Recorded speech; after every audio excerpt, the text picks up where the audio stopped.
মেমারি বিধানসভার বিজেপি প্রার্থী মানব গুহের সমর্থনে রোড শো। বিধানসভা নির্বাচনকে সামনে রেখে জোর কদমে চলছে প্রস্তুতি ও প্রচার। কোনো দলই 1 ইঞ্চি জমি ছাড়তে নারাজ। ইতিমধ্যেই প্রথম দফার ভোট সম্পন্ন হয়েছে, আর আগামী 29শে এপ্রিল অনুষ্ঠিত হবে দ্বিতীয় দফার ভোট গ্রহণ। তার আগেই মেমারি বিধানসভায় বিজেপি প্রার্থী মানব গুহর সমর্থনে প্রচারের জোর বাড়াতে মেমারিতে এলেন কেন্দ্রীয় প্রতিমন্ত্রী ডক্টর সুকান্ত মজুমদার।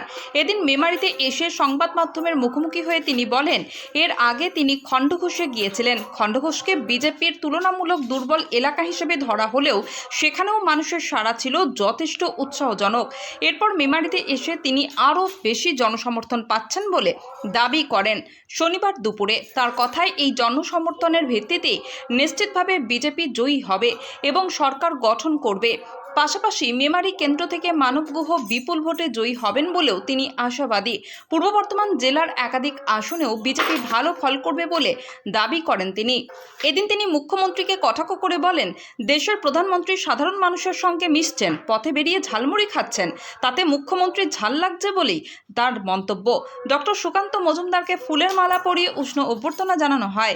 এরপর তিনি ও বিজেপি প্রার্থী মানব গুহ প্রচারে গাড়িতে করে রোড শোতে অংশগ্রহণ করেন। তীব্র গরম উপেক্ষা করেও বিশাল র্যালিতে অংশ নেন দলীয় কর্মী সমর্থক থেকে শুরু করে সাধারণ মানুষ। রাস্তার দুই ধারে দাঁড়িয়ে বহু মানুষ তাদের এক ঝলক দেখার জন্য অপেক্ষা করেন।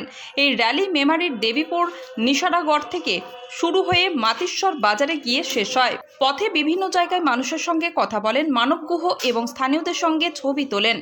মৃত্যুঞ্জয় যশের রিপোর্ট, MBS নিউজ।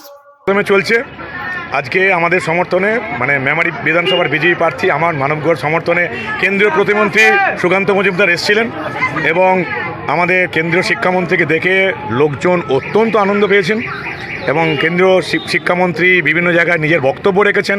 আপনারা দেখলেন অনেকটা রাস্তা তিনি আমাদের সঙ্গে ঘুরলেন। প্রচার তো আমাদের তুঙ্গে, মেমারিতে পদ্মফুল ফুটছে, এই নিয়ে কোনো সন্দেহের অবকাশ নেই। এই যে এত গরমের তাপদাহের মধ্যে কেমন সাড়া পাচ্ছেন? আমরা কয়েকটা দিন পেছিয়ে থেকে শুরু করেছিলাম, তাই টেম্পোটা তুলতে হতো। এখন সারাদিন খেটে রোদের মধ্যে খেটেও আমরা সেই টেম্পোটা তুলে এনেছি, এখন আমরা এগিয়ে আছি। প্রথম পর্যায়ে ভোটে দেখা যাচ্ছে 90% বেশি ভোট পড়েছে, কেমন আশা করছেন? অভূতপূর্ব ভোট, 92-93% ভোট পড়েছে, বিশাল ব্যাপার। সব মানুষ একজোটে তৃণমূলকে হারানোর জন্য ভোট দিয়েছে। 2011-তে যেমন সিপিএমকে হারিয়েছিল মানুষ, 2026-এ তেমনি তৃণমূলকেই হারাবে, অন্য কোথাও ভোট দেবে না, শুধু পদ্মফুলেই মানুষ ভোট দেবে। মেমারি বিধানসভায় বিরোধী আপনার জন্য কতটা? মেমারিতে এবার দারুণ হাওয়া, বিভিন্ন গ্রামাঞ্চল শহরাঞ্চল মানুষ একেবারে চুপচাপ পদ্মে ছাপ এই নীতি নিয়ে চলছে। আপনারা ভোটের রেজাল্টের সময় দেখবেন মেমারিতে সুনামি, গেরুয়া সুনামি বইবে, পদ্মফুলের সুনামি বইবে। নির্বাচন কমিশনের পক্ষ থেকে বারবার ফ্রি অ্যান্ড ফেয়ার ভোটের কথা বলা হচ্ছে, সেটা নিয়ে দেখো, নির্বাচন কমিশন বললে কী হবে? নির্বাচন কমিশনে যারা কাজ করছে তাদের তো বেশিরভাগটাই হচ্ছে মমতা বন্দ্যোপাধ্যায়ের সরকারি কর্মচারী। ফলে সেই কর্মচারীদের মধ্যে একটা শাসকের প্রতি দুর্বলতা বরাবর থাকে। সিপিএম আমলেও ছিল, তৃণমূল আমলেও আছে।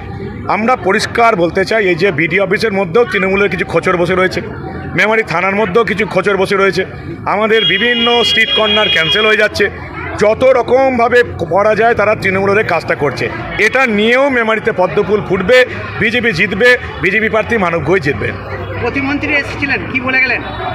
প্রতিমন্ত্রী মানুষের উৎসাহ দেখে প্রচণ্ড খুশি এবং ওনার কাছে তো টিআইবি রিপোর্টও পৌঁছে গেছে যে মেমারিতে বিজেপি জিতছে।